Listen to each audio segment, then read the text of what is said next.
Hey YouTube, what is up? I am Mike. Thank you for watching. All right, so first of all, I am gonna probably ramble on for a long time before I actually start this song here, because even though I haven't heard it yet, I already have a lot to say about this. So you can skip all this if you want. Look for where I'm actually playing the video. But anyway, so the last time I did a song by The Warning, it just happened to be Dust to Dust, the live version, and it wasn't for any reason in particular. I just wanted to hear another live song by The Warning, and that one had a lot of views, so I was like, all right, let me watch this one and just check it out. Had no idea that I was stumbling into what turned out to be the very first song on a concept record that they had called Queen of the Murder Scene. I love concept records. I'm a huge fan of, like Operation Mindcrime is probably my favorite.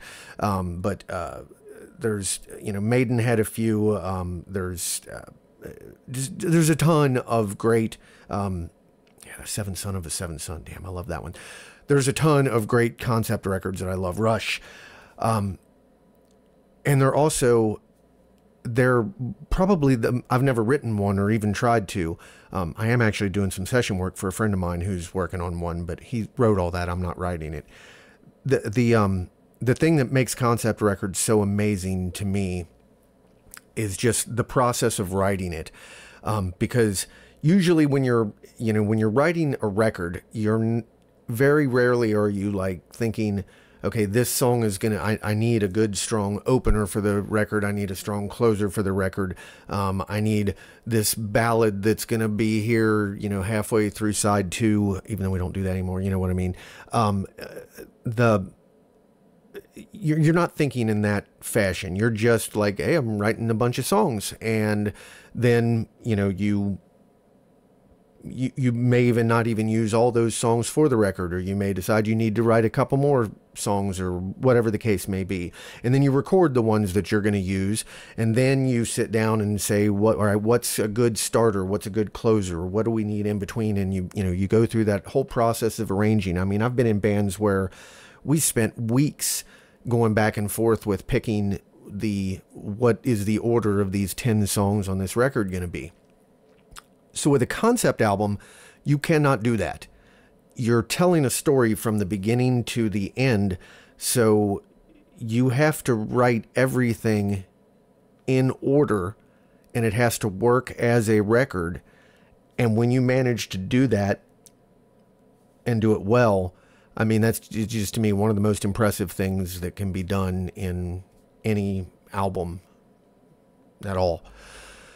And the fact that they apparently did this when they were like 16, 17, 18 years old, something like that, is crazy. Not only that, when I looked at just reviews of the record on just on Google, the whole record, not each song, just reviews of the record, probably the most overwhelmingly positive review I've ever seen of any album ever for Queen of the Murder Scene.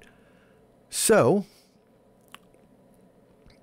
I'm just going to start going through this record. I'm going to go through this record one song at a time and just see what this is all about. I'm going to try to do my best. I don't usually try to fully grasp lyrics the first time that I listen to a song. I kind of talk a little bit about that in a video I posted yesterday about why I don't listen to, or why I don't read English translations of songs in other languages. I know that doesn't apply here, but part of it does, because usually it takes me several passes on a song before I really start to really pay attention to what the meaning of the lyrics are. Some lines might catch me here and there, but I'm more focused on the overall sound of it and the music going into a new song. Obviously, with a concept record, I have to approach that a little bit differently. So I do have the lyrics ready if I need to go to them. As far as the way I'm going to choose songs on this, I'm not sure what all has like lyric videos or official videos, or, whatever. But as I go through the record, if I can find an official video, I'll do that. If there's a lyric video, I'll do that. If there's neither of those, then I'll find a live. And if there's none of that, then I'll find just whatever, a recording of it.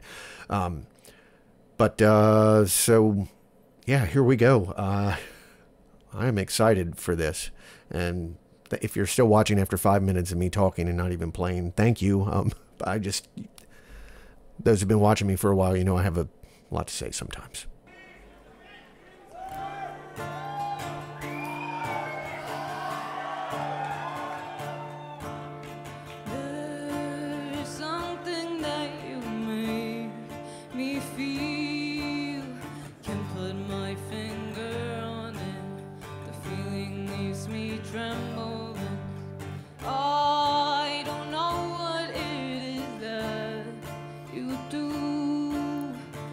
A spark but doesn't stop the conundrum in my heart.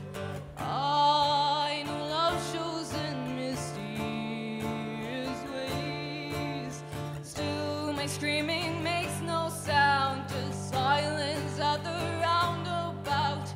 Yeah, there is no rose without its thorns. Prickled fingers are just part the ways into the heart. I can't always be there to stop all the bleeding. Your words are misleading. There's more to it than just wishing to be found. 'Cause you are my fantasy. I don't know what that means, but I know that you amuse my soul. Well, this is beautiful, obviously. It sounds like, and I read the lyrics in advance too. It sounds like this is like basically her just longing for someone. Probably like an unrequited love thing is what I'm gathering so far on this, kind of, you know, just setting the basis for this story, I suppose.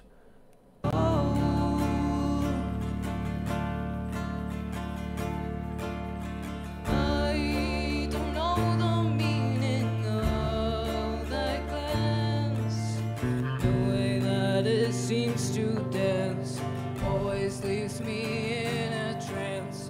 What's the reason for that smile you wear? Wishing that it was for me never made me feel so weak. I can't always be there to stop all the bleeding. Your words are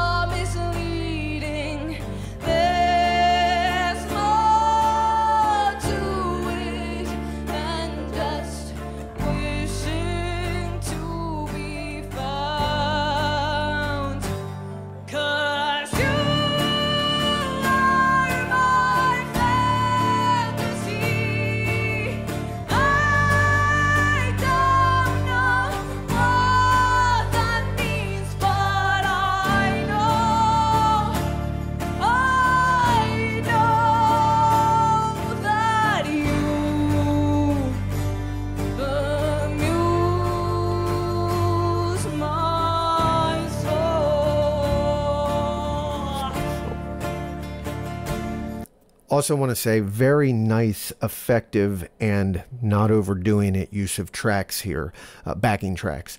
You know, obviously there's just an acoustic guitar, a bass, and her shaker, but you're hearing all those pianos and almost sounds like a sitar maybe even in there as well, some string sounds, just to fill it out and give it that growth that is really hard to do with an acoustic guitar and a bass guitar and a shaker. It allows you to build that, you know, with those other instruments that, in most cases, and you guys probably could tell me for sure, I think maybe I've even read that, in most cases, you know, those things are all played by these musicians at some point prior when they're, when they've recorded the song. You're just taking those extra layers to help fill out the live sound. Sounds great.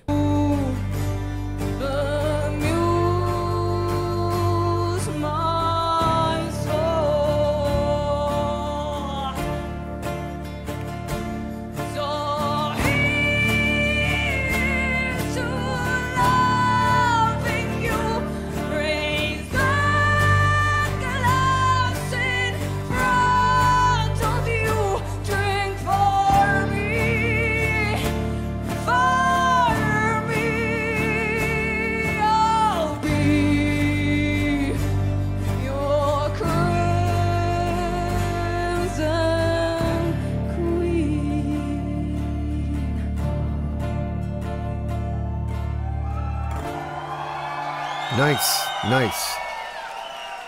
Really great song.